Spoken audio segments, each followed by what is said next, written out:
إلى مدينة مرسى علم توجهنا، ول15 كيلو مترا داخل الصحراء الشرقية توغلنا نقصد جبل السكري، حيث منجم السكري لإنتاج الذهب الذي يعد من أضخم 20 موقعا عالميا لإنتاج هذا المعدن النفيس، لتدخل مصر به خريطة رواد إنتاج الذهب في العالم.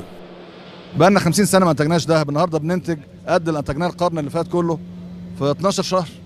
طبعا شيء مفرح وشيء مبهج، وطبعا وراه طبعا عوائد كثيره جدا. هناك عوائد ماليه كثيره جدا، هناك عوائد من تشغيل الشباب واعطاء فرص عمل، هناك عوائد من اكتساب خبره. هناك دول كثيره كان لديها احتياطي من الذهب والنهارده الاحتياطي تقلص جدا، وبالتالي لديها معدات ومصانع النهارده غير مستغله. قد يكون الوقت المناسب لظهور مستثمرين مصريين وشراء هذه المعدات وانشاء مصانع جديده في هذه المنطقه الهامه من مصر. احنا مضينا الاتفاقيه يوم 28 يناير اظن. طب ما احنا عندنا خرائط ملونه للمنطقه موجوده كلها. دي اللي هي الخريطه دي ده السكري اهو ده تحت. هي دي المنطقه دي كلها اللي كانوا بيدوروا فيها، كلها اللي داخله في الاتفاقيه، اللي هي البتاع اللي هي مشرطه دي اللي كنتوا هتاخدوها. خدتوها ولا ما خدتوهاش؟ خدناها. لا خدتوها ب 5000 كيلو. ايوه خدناها واحنا مضينا الاتفاقيه يوم 28. ده بقى مين ده؟ ابو ايه؟ ابو مروات. ابو مروات. وده البراميه، وده البراميه، وده السكري. دول 3 مناجم. لا بلوكات اراضي. بلوكات اراضي. ايوه. واحنا سميناهم باسم اسامي المناجم القديمه اللي كانت فيهم. بس هو هنا في هنا كمان اراضي كتير. مناجم ثانيه. في مناجم ثانيه ياما بس مش بتاعتكم. لا مش بتاعتكم. في ابو سمره وفي كتير، وابو مروات ابو كاري وابو دباب ابو دباب ده قصه ثانيه هنتكلم عليه بعدين. وعتود والحاجات كلها. فالاتفاقيه بتاعتنا كانت ان احنا نخش نعمل استكشاف كده. ايوه. فاحنا قعدنا 12 يونيو 95. ايوه. تعملوا استكشاف. فاحنا كان شغال من قبل. نعم.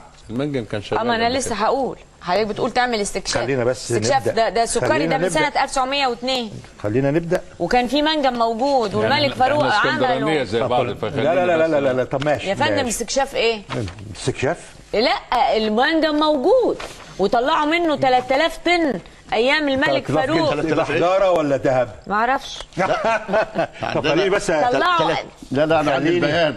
عندنا 3000 كيلو. 3000 كيلو يعني كان موجود 3 طن. يعني العوده كان موجود. 3 كيلو. 3000 كيلو. مش تستكشفه وتدور عليه في الصحراء. لا بدور عليه انا. بدور ازاي؟ المنجم موجود. مش موجود. لا في نزل صور الحجرات وصور الملك فاروق. المنجم كان في عروق المرو الحامل للذهب. عروق المرو كلها منه حضرتك. استخرجنا منه، مصر استخرجت منه 3000 كيلو ايام الملك فاروق وفي الحرب العالميه، وقفلوه سنه 48 وقال الباقي يفضل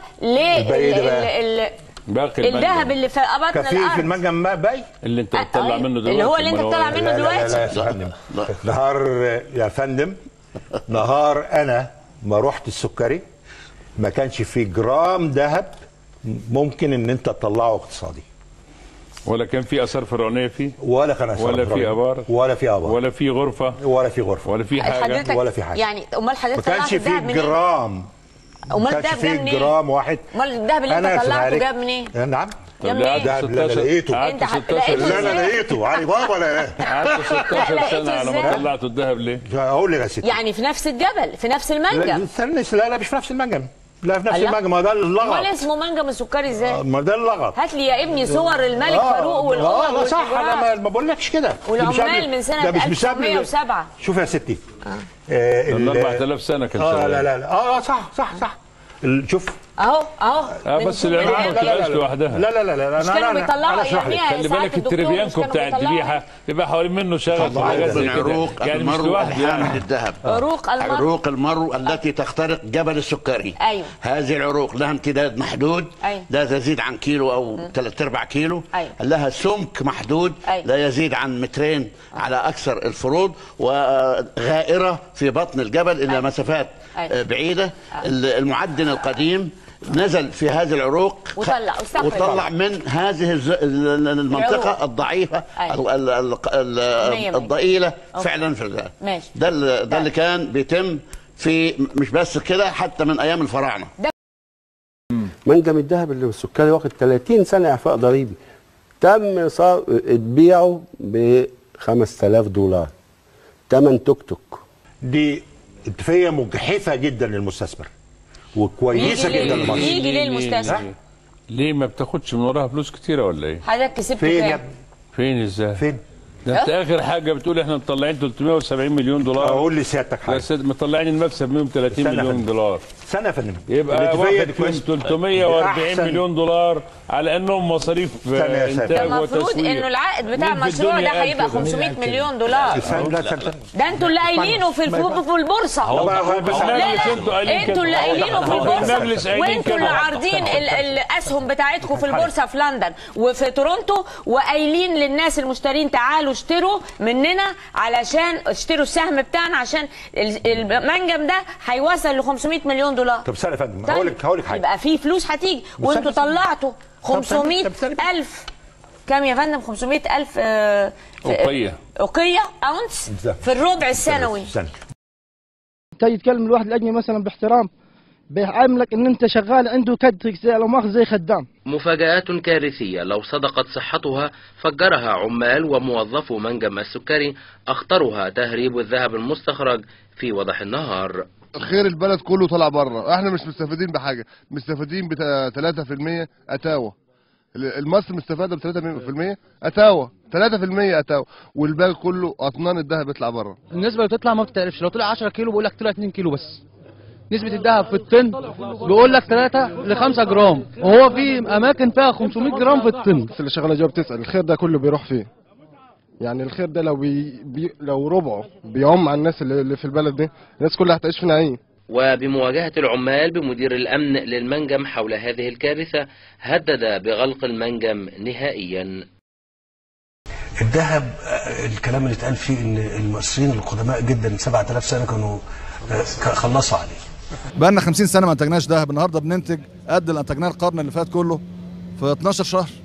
طبعا شيء مفرح وشيء مبهج، وطبعا وراه طبعا عوائد كثيره جدا، هناك عوائد ماليه كثيره جدا. الذهب الكلام اللي اتقال فيه ان المصريين القدماء جدا 7000 سنه كانوا خلصوا عليه. طب ليه وزاره البترول ركزت على الذهب؟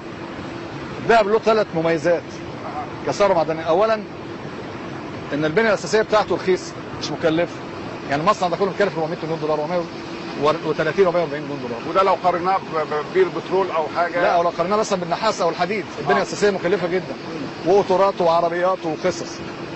النقطه الثانيه ان العائد منه عالي جدا، لان سعر الجرام منه عالي جدا والسعر منه عاليه جدا، اغلى من اي معدن ثاني، وبالتالي العائدات عاليه جدا والاستثمار قليل جدا. السبب الثالث والمهم ان المنتج بتاعك بيتنقل بمنتهى البساطه، لان انت في الاخر بتطلع ايه مثلا؟ بتطلع سبيكه 100 كيلو 200 كيلو تبعتهم في عربيه، تركب الطياره تبعت بره تبيعهم خلصنا.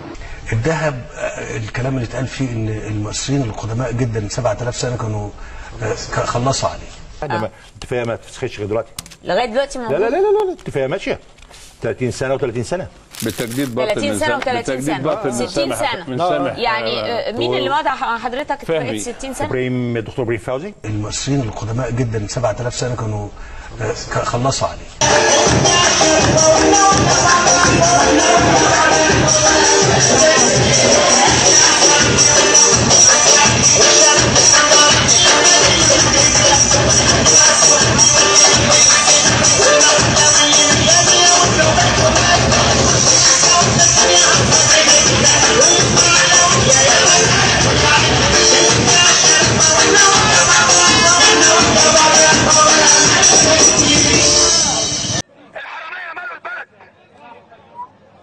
الحرامية بقوا الحرامية الكبار قاعدين في بيوتهم